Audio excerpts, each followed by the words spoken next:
இன்றைக்கி விடுதலை சிறுத்தைகள் கட்சியோட தலைவர் திருமாவளவன் அவர்கள் எம்ஜிஆர் அவர்கள் பார்ப்பனிய பெண் அதிமுகவோட தலைவர் ஆவதற்கு வழிவகுத்தார் அப்படின்ற மாதிரி விமர்சனம் பண்ணியிருக்காரு. நம்ம அதை பற்றி தான் இன்றைக்கி பார்க்க போகிறோம். ஃபஸ்ட்டு நம்ம ஒரு விஷயத்தை இங்கே கிளாரிஃபை பண்ணிடணும். அதிமுக என்றைக்குமே சாதியை பார்த்து அதோட தலைமையை தேர்ந்தெடுத்தது கிடையாது. அதிமுகவோட ஒரு தலைமையோட டைம் முடியும் போது அடுத்த தலைமையை இயற்கை சூழலே தானாக தேர்ந்தெடுக்கும்.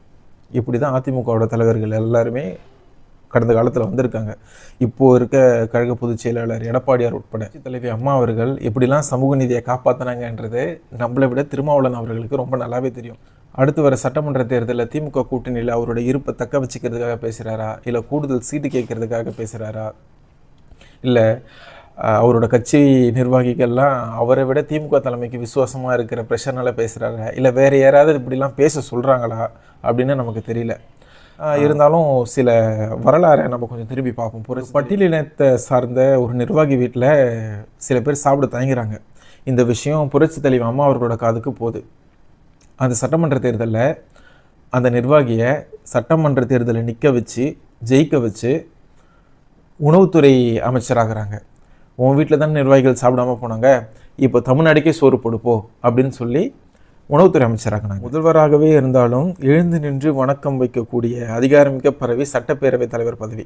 அந்த தலைவர் பதவியில் ஒரு பட்டியலின சமுதாயத்தை சார்ந்தவர் அமர வச்சு அழகு பார்த்தவர் புரட்சி தலைவி அம்மா அவர்கள். 69% இடஒதுக்கீடு தமிழ்நாட்டை தவிர வேறு எந்த ஸ்டேட்லையுமே கிடையாது இந்தியாவில். அந்த சட்டத்தை பாதுகாக்கிறதுக்காக பார்லிமெண்ட்டில் பில் பாஸ் பண்ண வச்சு அந்த சட்டத்துக்கே ஒரு கவசத்தை கொடுத்து இன்னைய வரைக்கும் யாராலையுமே அந்த சட்டத்தை எதுவும் பண்ண முடியாத அளவுக்கு ஒரு உறுதித்தன்மையை கொடுத்தவர் புரட்சி தலைவி அம்மா அவர்கள். தமிழக வரலாற்றில் எந்த கட்சியுமே செய்யாத ஒரு விஷயம். பொது தொகுதியில் பட்டியலினத்தை சேர்ந்தவர் ஒருத்தரை நிற்க வச்சு ஜெயிக்க வச்சாங்க புரட்சி தலைவி அம்மா அவர்கள். இந்த மாதிரி நிறையா சமூக நீதி கோட்பாடுகளை காப்பாற்றியவர் புரட்சி தலைவி அம்மா அவர்கள். பார்ப்பனிய எதிர்ப்பை கொள்கையாக வச்சிருக்க திராவிட கழகத்தோட தலைவர் கீரமணி எங்கள் புரட்சி தலைவி அம்மா அவர்களை சமூக நீதி காத்த வீரமங்கைன்னு சொல்லியிருக்காரு.